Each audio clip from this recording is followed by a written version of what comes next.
Hello students, I am Dr. Vibha Srivastava from SRMCM Lucknow. I am a section professor in there. Today I am taking the instrumentation and measurement, the code is KIC 501. So I am taking the, today I am covering in my lecture, there is the measurement and instrumentation system characteristics of the instrument. What is measurement? How can define the measurement? What is the role of measurement and instrumentation and present scenario?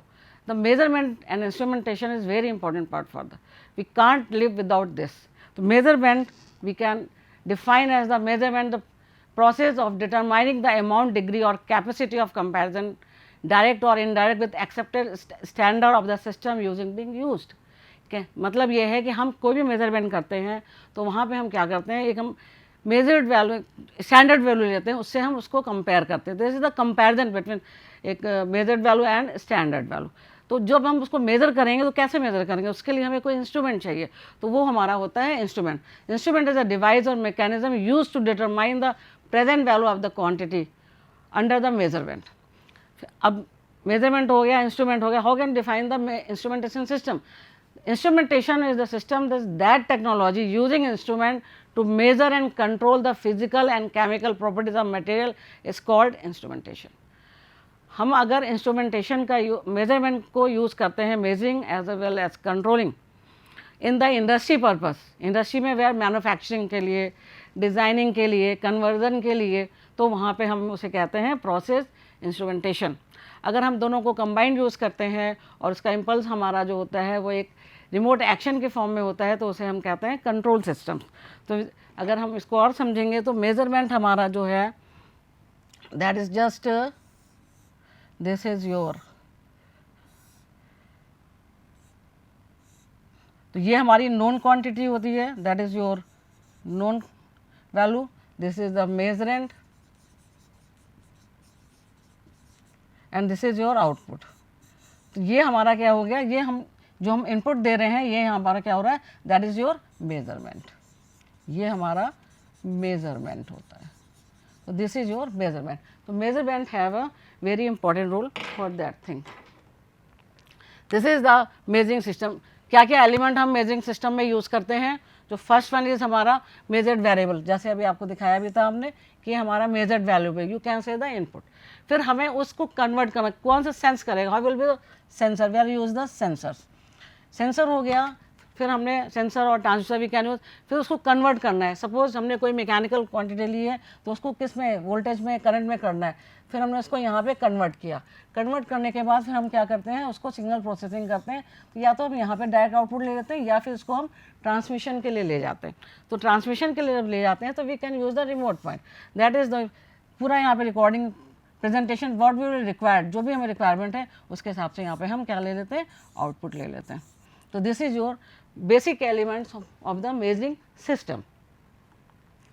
Mode of measurement. अब हमारे पास measurement के क्या क्या mode हैं? हमारे पास measurement के 3 modes होते हैं. पहला मोड है प्राइमरी मेजरमेंट.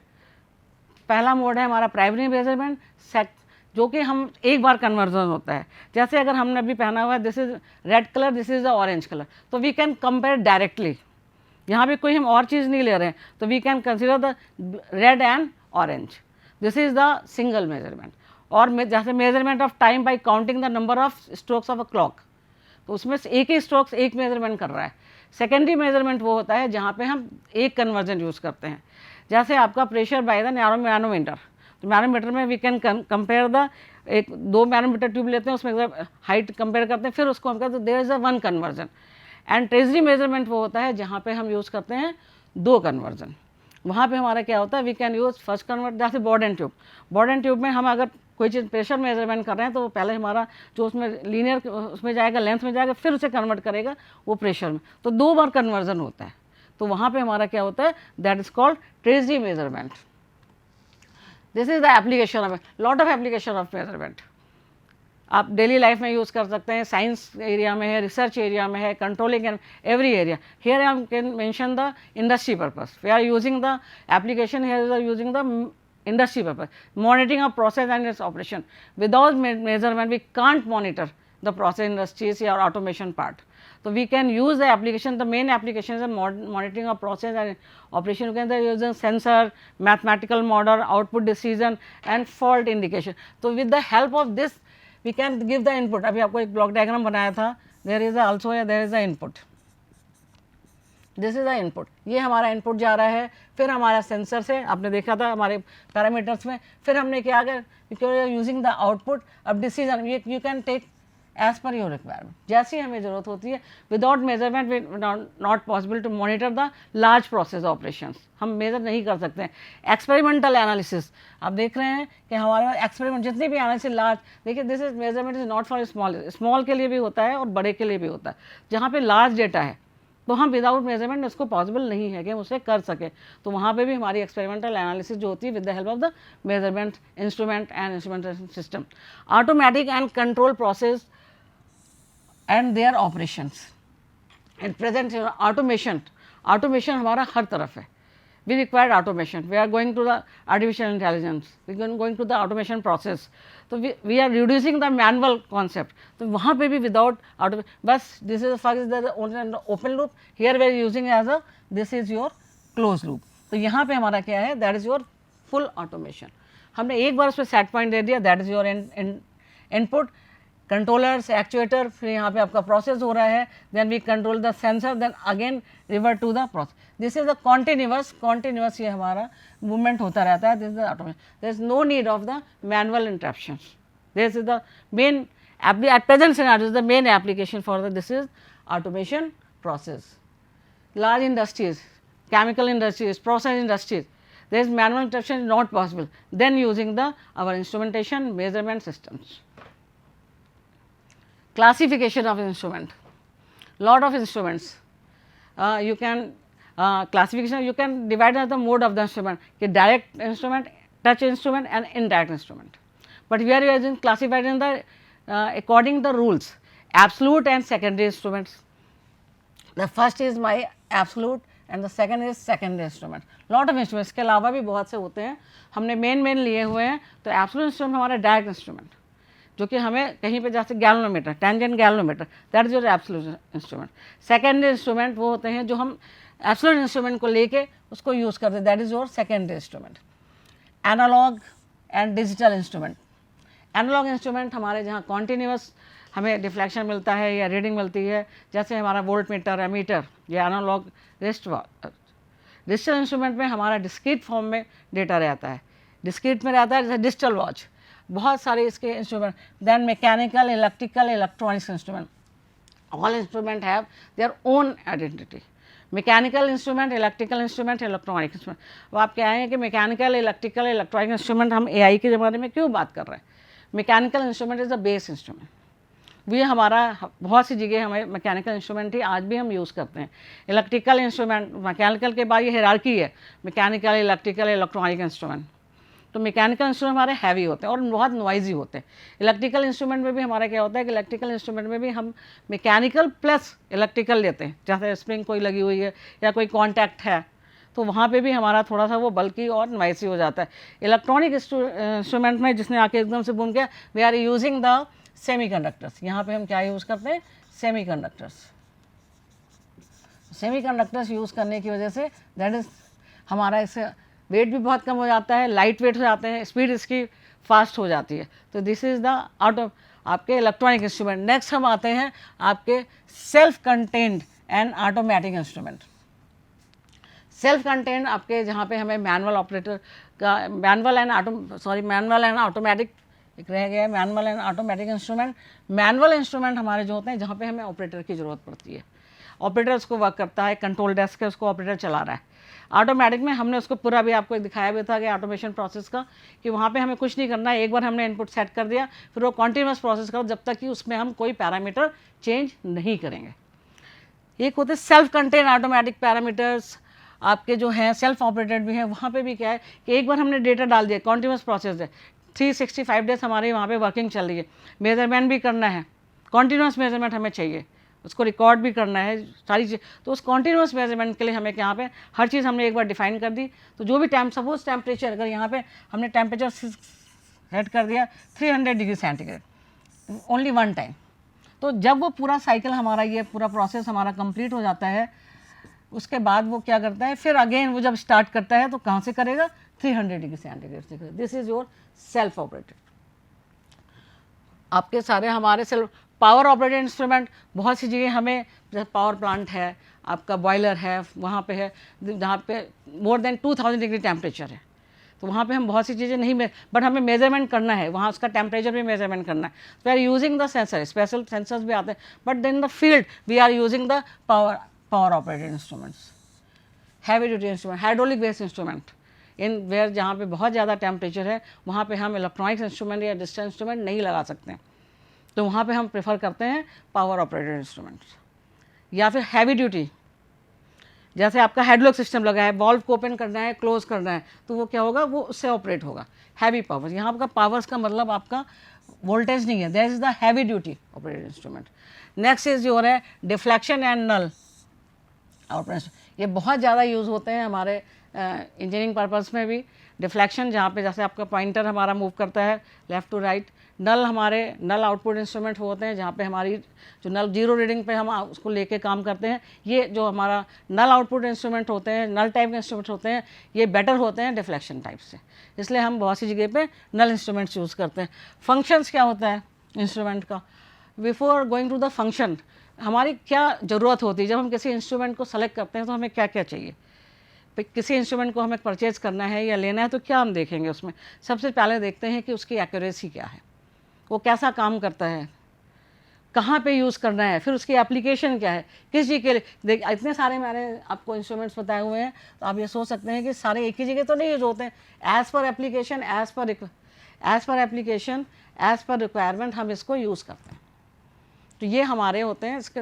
और सबसे इंपॉर्टेंट चीज़ होती है, जब भी कोई हम चीज़ लेते हैं या डिसाइड करते हैं कैसे उसे लेना है, तो एक कॉस्ट फैक्टर भी उसमें आता है। सिर्फ एक्यूरेसी नहीं चाहिए, सिर्फ उसकी इंपॉर्टेंस नहीं चाहिए, कहाँ पे एप्लीकेशन पार्ट, एक्यूरेसी उसकी पार्ट, टेक्निकल कॉन्सेप्ट उसके पार्ट होने चाहिए, उसके बाद हमारे आती cost.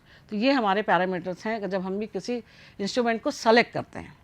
Now coming the function of the instrument. तो फंक्शन ऑफ द इंस्ट्रूमेंट्स में हमारे 3 फंक्शन होते हैं किसी इंस्ट्रूमेंट के। पहला होता है इंडिकेटिंग फंक्शंस, दूसरा होता है रिकॉर्डिंग फंक्शन, तीसरा होता है कंट्रोलिंग फंक्शन। अब इंडिकेटिंग फंक्शन में हम क्या करते हैं कि जस्ट वी कैन यूज़ ऐसे यहाँ पे जो सिर्फ इंडिकेटर की तरह काम करता है। कोई हमने डिस्प्ले यूनिट बना ली, हमारा अमीटर है, वोल्ट मीटर है, गैल्वेनोमीटर है, ये हमारा क्या है, ये हमारा इंडिकेटिंग इंस्ट्रूमेंट है। इसको हम सिर्फ यूज़ करते हैं एज ए इंडिकेशन। फिर हम आते हैं जो सेकंड हमारा होता है, दैट इज होता है रिकॉर्डिंग फंक्शंस। रिकॉर्डिंग फंक्शन के लिए जैसे आपको एग्जांपल देते हैं, कोई भी चीज़ हमें आपने इंडिकेट किया, फिर जैसे उसको पावर से हटाया वो अलग हो गया, वो 0 पे आ गया। लेकिन रिकॉर्डिंग में हमारे पास हमें चाहिए, जैसे बहुत से पैरामीटर्स होते हैं इंडस्ट्रीज वगैरह में, हमें आगे भी देखना है उसको, तो वहाँ पे हम क्या करते हैं, जैसे आपके रिकॉर्डर्स है, स्ट्रिप चार्ट रिकॉर्डर्स है, सर्कल चार्ट रिकॉर्डर्स है, वो हम बाद में जब भी आगे चाहें वो हम यूज़ कर सकते हैं। कंट्रोलिंग फंक्शंस के लिए अगर हम लेवल मेजरमेंट कर रहे हैं तो वहाँ पे भी हमारा कंट्रोलिंग भी है, वो कंट्रोल भी करता है और मेज़र भी करता है। तो ऐसे हमारे जो मेन 3 फंक्शंस होते हैं इंस्ट्रूमेंट के, वो हमारे ये हैं, indicating, recording and controlling. Next is characteristics of instrument, that is very important. हमने इंस्ट्रूमेंट में और मेजरमेंट की बात कर ली, हमने एप्लीकेशंस की बात कर ली, हमने टाइप की बात कर ली, अब हमारा आता है कैरेक्टरिस्टिक्स ऑफ इंस्ट्रूमेंट या मेजरमेंट। तो हम जब कैसे उसे डिसाइड करेंगे क्या कैरेक्टरिस्टिक होनी चाहिए उस इंस्ट्रूमेंट की, जब भी हम कोई मेजरमेंट के लिए कोई इंस्ट्रूमेंट लेते हैं तो क्या कैरेक्टरिस्टिक होनी चाहिए। तो कैरेक्टरिस्टिक्स हमारी जो होती हैं वो उसको हमने 2 डिस्क में डाला है। एक वो जो होती हैं जो static characteristics, that is your static characteristics, and other is your dynamic characteristics. तो स्टैटिक कैरेक्टरिस्टिक्स में हमारा क्या होता है कि हमारी जो भी वैल्यूज़ हैं जो मेज़र कर रहे हैं वो टाइम के साथ फिक्स रहती हैं, हम वो उसमें कोई भी वेरिएशन टाइम के साथ उसकी कैरेक्टरिस्टिक्स चेंज नहीं होती है, या कहीं कहीं पे बहुत रेयर केस में कि बहुत स्लोली कंसीडरेशन में वो चेंज होती है। डायनेमिक कैरेक्टरिस्टिक्स वो होती हैं जहाँ पे हम टाइम के साथ हमारी जो वैल्यूज़ होती हैं वो चेंज हो जाती हैं या उसकी कैरेक्टरिस्टिक्स चेंज होती है टाइम टू, जैसे हमारा टाइम वेरी करेगा वैसे ही हमारी कैरेक्टरिस्टिक वेरी कर जाएगी। तो ये हमारा हर उसके लिए उसकी कैरेक्टरिस्टिक ज़रूरी होती है कि हम कैसे उसे कैरेक्टराइज करेंगे कि दिस इज़ बेटर, और जैसी रिक्वायरमेंट है उसके हिसाब से हम इसको लेते हैं। स्टैटिक कैरेक्टरिस्टिक्स में बहुत सारी हमारी कैरेक्टरिस्टिक्स है। पहली हमारी होती है accuracy, then precisions. Accuracy is the degree of closeness, हम किसी चीज़ को मेज़र करेंगे तो एग्जैक्ट वैल्यू हमें मिलना तो पूरी एग्जैक्ट वैल्यू चाहिए, जो हम चाह रहे हैं वही हमें चाहिए, बट मिलता नहीं। जो हम उसके नियर अबाउट जितनी मेजरमेंट कर सकते हैं उसे हम कहते हैं क्लोजनेस ऑफ दैट मेजरमेंट। जब हम दो चीज़ का कंपैरिजन कर रहे हैं, भी आगे आपको बताएंगे, तो वहाँ पे हमारा क्या होता है, वो एक्यूरेट होता है। एग्जैक्टनेस हमें चाहिए भाई, अगर हमने 5 फोल्ड मेजरमेंट चाहिए हमें जिस भी इंस्ट्रूमेंट से, तो we want always in the 5 fold, but होता नहीं है। तो हम जो अगर 5 वोल्ट लिया है तो we can say 4.9 volt, that is your accurate value, that is the closest to the 5 volt. तो this is our accuracy. Then coming the precision, precision is the measure of the consistency और repeatability of measurement. ये भी हमारा क्या है कि हमें precision with repeatability, हम आपको नेक्स्ट में आगे बताएंगे, थोड़ा एक डायग्राम दिखा के। This is the comparison between accuracy and precision. यहाँ पे हमने क्या किया है कि वी हैव अ टारगेट, हमने ये टारगेट लिया है कि यहाँ पे हमें एक्यूरेसी और फर्स्ट आप देख रहे हैं कि यहाँ पे हाई प्रिसीजन है, लो एक्यूरेसी। एक्यूरेसी हमारी कहाँ पे होगी, जब हमारा हर चीज़ यहाँ पे टारगेट ये करेगा, दैट इज जो हमारा एक्यूरेट। यहाँ पे क्या हो रहा है कि जब भी हमने बुलेट्स मारी है तो हमारी सारी देखिए वैल्यू एक साथ है, जितनी भी वैल्यूज़ हैं हमारी वो एक साथ आ रही हैं। जितनी भी बार मैंने हिट किया है, थोड़ा अगर अलग से आपको बता दें तो this is that is your preside value. लेकिन हमें एग्जैक्ट जो टारगेट करना था वहाँ पे हमारी एक भी बुलेट नहीं आई है, देयर इज़ नथिंग, यहाँ पे कुछ भी नहीं है। तो ये क्या हो गया, ये कंडीशन हमारी हो गई है, this is a highly precised, but accuracy यहाँ पे क्या है, बहुत पुअर है। हमने जो कंपैरिजन कर रहे हैं दैट इज एक्यूरेसी वर्सेस प्रिसीजन्स में। अब हम आते हैं सेकंड पे, high precision and high accuracy. जितनी बार भी हमने इसको रिपीट किया है, बुलेट्स को डाला है, वो उसी टारगेट पे जाके लगा है। तो यहाँ पे क्या हो रहा है, we can consider high accuracy and high, हमारा जो टारगेट था वो हमने अचीव कर लिया। हमें जहाँ पे जितने suppose we are using the 10 bullets, तो हमने 10 बुलेट्स हमारी टारगेट पे जाके, तो वो एग्जैक्ट जहाँ पे जाएंगे। अब अगर आप देखेंगे, अगर हम यहाँ पे कहते हैं कि दिस इज द पॉइंट, तो ये सारा तो नहीं आएगा, लेकिन दैट इज योर एवरीथिंग। तो दिस इज योर प्रिसाइज, हमारी नियर जितनी बार भी हम उसको मेजर कर रहे हैं, तो हम जितनी बार भी उसको फेंक के मार रहे हैं, वहाँ पे क्या हो रहा है, वो पिन पॉइंट पे जा रहा है। तो this is your highly precision and highly accurate. Next आता है लो प्रिसीजन एंड लो एक्यूरेसी। अब आप देख रहे हैं सारी टारगेट्स हमारी अलग अलग जा रही हैं, प्रिसाइज भी नहीं है। जब भी हम रीडिंग ले रहे हैं, जब भी हम मेजरमेंट कर रहे हैं, तो हमारी वो अलग अलग जा रही है और हमारी एक भी हमारे टारगेट पर नहीं आई है। तो एक्यूरेसी भी हमारी क्या है, जो हमने एक वैल्यू फिट कर रखी है उस पर भी हमारा कुछ नहीं मिल रहा है। तो that is your low precision और लो एक्यूरेसी। ना यहाँ पे एक्यूरेसी अच्छी है और ना यहाँ पे आपका प्रिसीजन अच्छा है। तो ये कंडीशन क्या शो कर रही है पिक्चर, कि दोनों चीज़ें हमारी अच्छी नहीं है। आप देख भी सकते हैं कि हमारी बुलेट्स हमारी दूर दूर जाए, एक भी हमारे टारगेट को जो हमारी एक्चुअल वैल्यू है, एक्चुअल वैल्यू जो हमने सेट कर रखी है उसके ऊपर जाके हिट नहीं हो रही है। फिर आती है लो। अब ये देखिए आप कि जो हमारा जो सर्किल है, टारगेटेड वैल्यू है, वहाँ पे हमारी सारी आई है। हमने जब उसको रिपीट किया है, जब भी किया, तो प्रिसाइज नहीं है यहाँ पे वैल्यू, क्योंकि हमारी सारी यहीं पे आनी चाहिए थी। आप इससे और इससे कंपेयर करेंगे तो that is your highly precised and highly accurated, but this is not, this is low precise. Precision यहाँ पे लो है, but accuracy is very high, क्योंकि हमने उस जो हमारी वैल्यू सेट है उस टारगेट को हमने वहाँ पे सेट कर दिया। तो दिए हमारी क्या होगी, that very useful. Accuracy precision हमें बहुत ज़्यादा जरूर, क्योंकि पूरा हमारा सिस्टम इसी पे डिपेंड करता है। बहुत सारी स्टैटिक कैरेक्टरिस्टिक और resolution, the smallest change in measure variable to which an instrument will respond. कोई जरा से चेंज में भी अगर हमारा रेजोल्यूशन किसी इंस्ट्रूमेंट का अच्छा है, अगर आप देखिए दिस विल टेक टाइम। अगर हमने कोई हमें कमांड देना है तो इट विल टेक टाइम, तो उसका रेजोल्यूशन क्या है, बहुत ख़राब है। हम जैसे ही कोई इनपुट देते हैं वैसे ही मुझे आउटपुट मिले। तो smallest change is measure variable to which an instrument will respond. जैसे ही कोई स्मॉल चेंज होता है इंस्ट्रूमेंट हमारा रिस्पॉन्ड करेगा, वो क्योंकि उसका रेजोल्यूशन बहुत अच्छा है। Sensitivity, the ratio of change in output of the instrument change of input. हम कोई भी मेजरमेंट कर रहे हैं, तो अगर हम आपकी सेंसिटिविटी की बात करते हैं, तो यहाँ पे चेंज इन आउटपुट अपॉन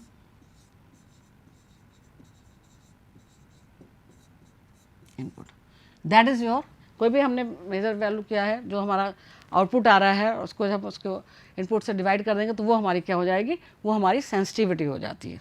फिर हम आते हैं लीनियरिटी। जब भी हम किसी चीज़ को मेज़र करेंगे, कितनी बार भी मेज़र करें, ये नहीं, it is normally desirable that output reading of instrument is linearly proportional the quantity measure. अगर हमने कुछ भी किया है तो we can consider that is your linear. तो ये कंडीशन लीनियर। अगर हम इसको ऐसे कर देंगे, this is A, this is B, तो लीनियरिटी किसकी बेटर है? हमारी ए की। B is not linear. Expected value, the design value, that is the most probable value that calculation indicate one should expect the measure. Expected values we can decide 0 to 5 volt, 0 to 10 volt, 0 to 20 volt, या ampere की respect में करते हैं, या कोई और parameter ले लेते हैं। तो द डिज़ाइन वैल्यू, जो हमने डिज़ाइन किया उस इंस्ट्रूमेंट को, वो वैल्यू हमारी क्या होती है? That is the expected value, that is the most probable value that calculation indicate one should expect the measure. That is हमारी error. That is very important part of the, that is the error. The deviation of true value from the desired value. जो value हमने दी है और जो उसके near about आ रही है, तो जो दोनों का डिफरेंस आएगा वो क्या हमारा हो जाएगा? एरर। उस सिस्टम में एरर है। अगर हम रेजिस्टेंस का एग्जांपल लेंगे, सभी ने देखा कि 1 किलो ओम है और उसके बाद हम प्लस माइनस देते हैं, तो 1 किलो ओम रेजिस्टेंस अगर हमें मिल रहा है, दैट इज़ गुड। कोई चीज़ हमने वैल्यू डिफाइन की है, that is value is 2 kg या 1 kg, तो हमें मिलनी तो जो हमारी वैल्यू है, deviation of the true value हमारी 2 kg हो गई, और हमें मिल कितना रहा है? 1.5 kg। तो हमारा डेविएशन कितना हो रहा है? डिजायर्ड 0.5। तो दिस वो हमारी एरर आ ही जाती है। एक्चुअल में देखा जाए तो 100% एरर लेस कोई भी इंस्ट्रूमेंट हमारा नहीं होता है। We can minimise that errors with the help of, अभी आगे जब डिस्कस करेंगे तो उस पर। The next static, lot of static characteristics, there is the drift, threshold, range, repeatability, hysteresis. Drift, gradually shift in the measured value, measured value. Range, span, repeatability बहुत सारी हमारे पास हैं। तो आप देख रहे हैं हिस्टेरिसिस हमारा, this is also lagging, this is the ferromagnetic. ये हमारे फेरोमैग्नेटिक में ही आपका ये चेंज होता है कि हमें कैसे करना है। ये बहुत इंपॉर्टेंट है। Drift, threshold, range, span, repeatability, hysteresis, this all of the this are the static correction.